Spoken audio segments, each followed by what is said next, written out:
حضرت زینب سلام اللہ علیہ نے بدعا دی تھی کہ شیعہ قیامت تک ماتم کرتے رہیں گے، شیعہ آخر کیوں سینہ کو بھی کر رہے ہیں؟ یہ میں سنیوں سے پوچھتا ہوں کہ شیعہ کیوں سینہ کو بھی کر رہے ہیں؟ میرے آفس میں وہ 5-6 سنی اکٹھے ہو کے آگے، تو میں نہیں جانتا تھا کہ یہ میرے لیکچرز دیکھتے ہیں. کچھ اہل حدیث تھے، کچھ دیوبندی تھے، کچھ بریلوی تھے. وہ دوسرے آفس سے آئے کہ جی انجینئر صاحب کے ساتھ چائے پی لیں. تو انہوں نے مجھ سے یہی سوال کیا کہ یہ شیعہ کیوں پیٹ رہے ہیں اور کس کو پیٹ رہے ہیں؟ میں تو انہوں پیٹ رہے ہیں. اچھا، ان سب نے نا ایک کہکا بلند کیا. وہ کہکا اس لیے بلند کیا کہ ان کو بات سمجھ آ گئی کہ میں کیا کہہ رہا ہوں. وہ کہنے لگے انجینئر صاحب ہم آپ کی ویڈیوز دیکھتے ہیں، ہمیں پتہ ہے. میرے بھائی، جب آپ صلی اللہ علیہ وآلہ وسلم کی وفات کے بعد حضرت حسن کو زہر دے دیا گیا، سیدنا حسین کو ان کے گھر والوں سمیت شہید کر دیا گیا، مولا علی تینوں خلفاء کے ساتھ وزیر کی حیثیت سے رہے، جب حضرت علی کی باری آئی تو لوگ تلواریں اٹھا کے ان کے اوپر چڑھ دوڑے. جب آپ اہل بیت کے ساتھ کنٹینیوس یہ معاملہ، اور پھر صلح حسن کے بعد سے لے کے 60 سال تک ممبروں پہ سب و شتم حضرت علی پہ ہوتا رہا، تو سر اس کا ریونج بھی تو سامنے آئے گا نا. ہر عمل کا ایک رد عمل ہوتا ہے. تو یہ کہنا جی وہ یزید پیٹا تھا، اس نے کالے کپڑے پہن لیے تھے، یہ تو انہوں نے آل امیہ کی بدماشیوں کو چھپانے کے لیے یہ چیزیں گھڑی ہیں. شیعہ جو پیٹ رہے ہیں، ہمارے نزدیک تو ماتم کرنا حرام ہے. میرا تو کلپ ہے ماتم کے اوپر، میں نے تقریباً 1 ملین کے قریب لوگ دیکھ چکے ہیں ماتم کے حق میں 3 دلائل اور ان کا جواب. لیکن اس کی ریالٹی کو بھی دیکھیں. جس طرح آج آپ دیکھ رہے ہیں سیاسی لیڈروں کے گھروں کے باہر بھی تو لوگ ماتم کر رہے ہیں. ان کو سیدہ زینب نے بدوا دی ہوئی ہے. وہ پیٹ رہے ہیں کہ ہم پوری زندگی آپ کی پارٹی کے ساتھ اٹیچ رہے ہیں، اب لوٹے آگے آپ نے ٹکٹ لوٹوں کو دے دیا ہے، تو وہ ہم کہیں گے نا ان لیڈروں کو ہی پیٹ رہے ہیں. ٹھیک ہے نا. تو یہ شیعہ بھی جناب تو پیٹ رہے ہیں کہ تسی جناب اہل بیت نے جو کچھ کیتا ہے. ٹھیک ہوگا جی، بس اس کو اسی پہ رہنے دیں. اس امت کا بدبخت ترین انسان جس نے میرے نبی کے نواسے کی وہ گردن کاٹی جس پر میرے نبی کے بوسے تھے، گردن کاٹ کے سر اوپر چڑھا دیا. پھر خیموں کی طرف بڑھے تو اللہ کو زندگی مقصود تھی، آل رسول کی نسل چلنی تھی. تو علی ابن الحسین بیمار تھے، ایمن جن کو زین العابدین، اب ابھی میں نے ان کا قصہ سنایا، اس پر شمر کی تلوار رک گئی کہ چلو بیمار ہے چھوڑ دیا جائے، بیمار ہے چھوڑ دیا جائے.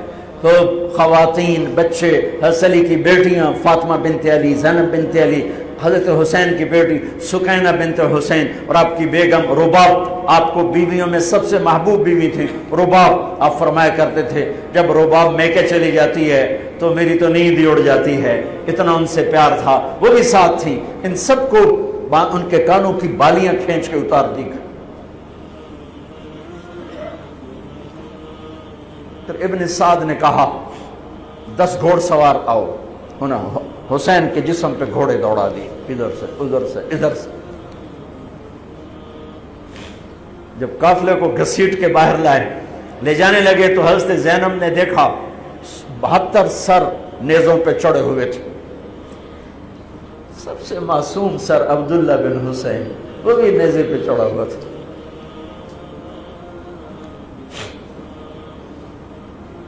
ہم نے کربلا کو افسانہ بنا دیا، یہ کمائی کا ذریعہ بنا لیا.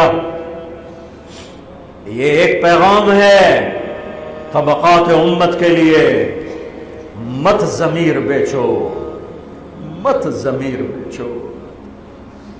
ٹکڑے ٹکڑے بدن.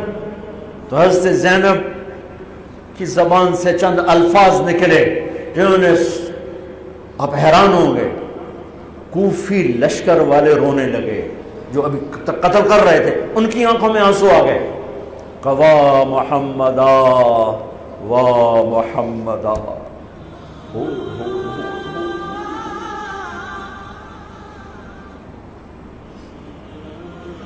اے محمد مصطفیٰ، اے محمد مصطفیٰ، ھذا حسین بالعراء مزمل الدماء مقطع الاعضاء.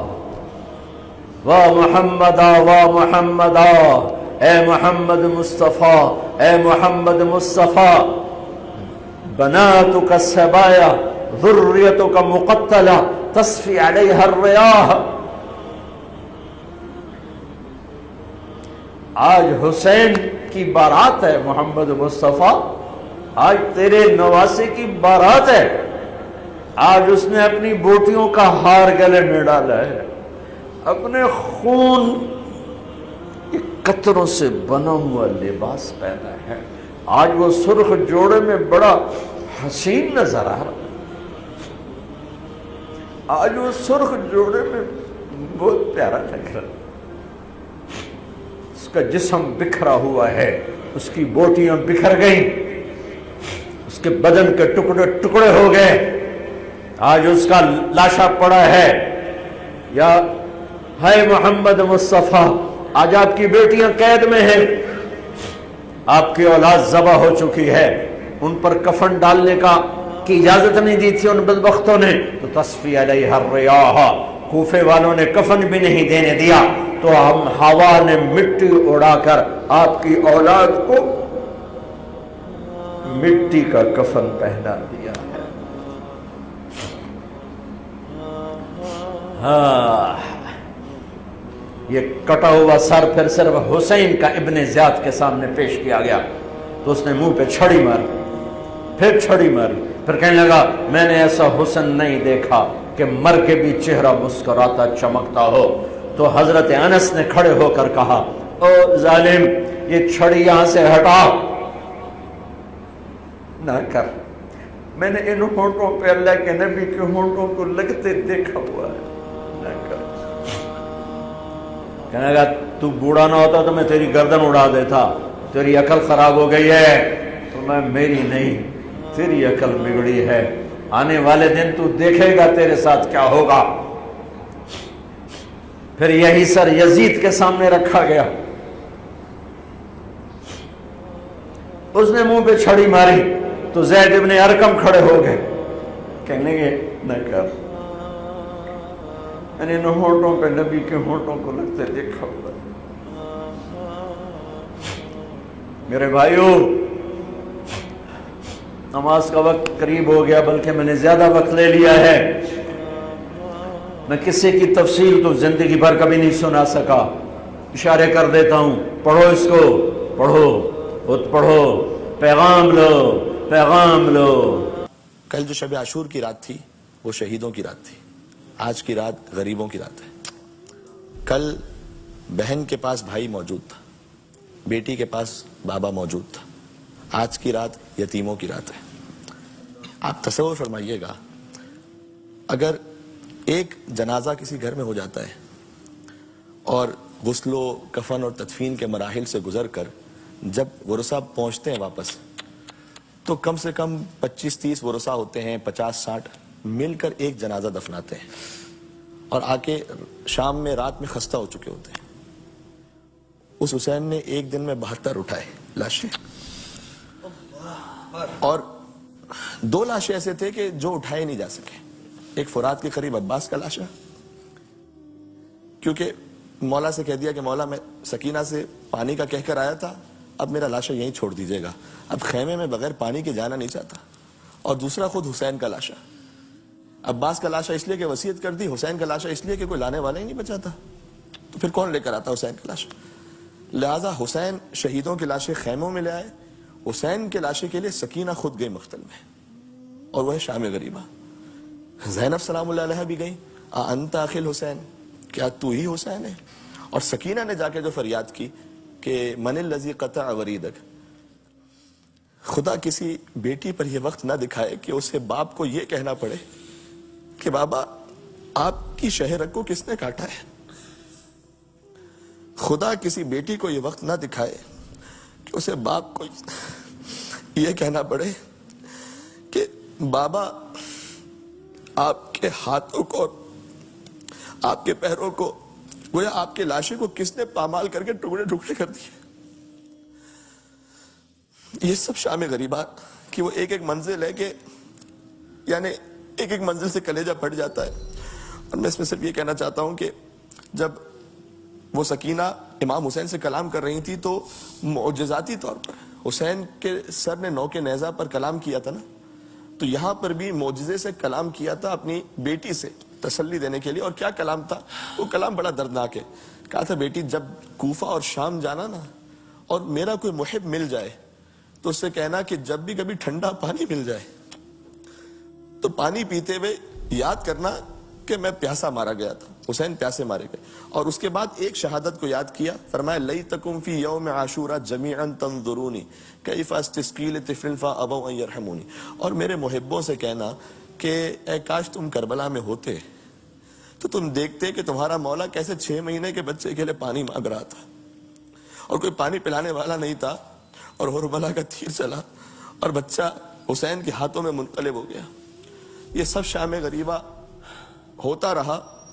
حسین علیہ السلام کا لاشا، اچھا آخری جملہ میں کہہ دیتا ہوں بس، اس سے زیادہ تابع بیان نہیں ہے. ہم کن سنتے حسین کا لاشا پامال ہوا، لیکن اس سے زیادہ ایک اور مظلومیت ہے اس میں. شام غریبہ جنا حکم ہوا عمر سعد نے کہ لاشوں کو پامال کیا جائے، گھوڑوں کی نال بندی کی گئی تھی تاکہ لوہوں کی سموں سے کچل جائے لاشا. یعنی باقاعدہ اہتمام کیا کہ گھوڑوں کو پہنائے گئے وہ جی تاکہ صحیح سے یہ کام تاکہ لوہوں کی سمیں لگے.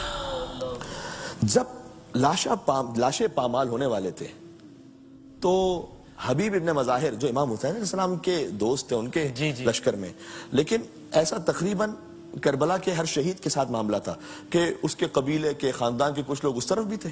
صحیح ہے. تو حبیب کا قبیلہ آ گیا، کہا دیکھو اب ہم حبیب کا لاشا نہیں پامال ہونے دیں گے. بے شک ہمارا اختلاف تھا، جو بھی تھا ہمارے قبیلے مار دیا، لاش کی برمتی نہیں ہونے دیں گے.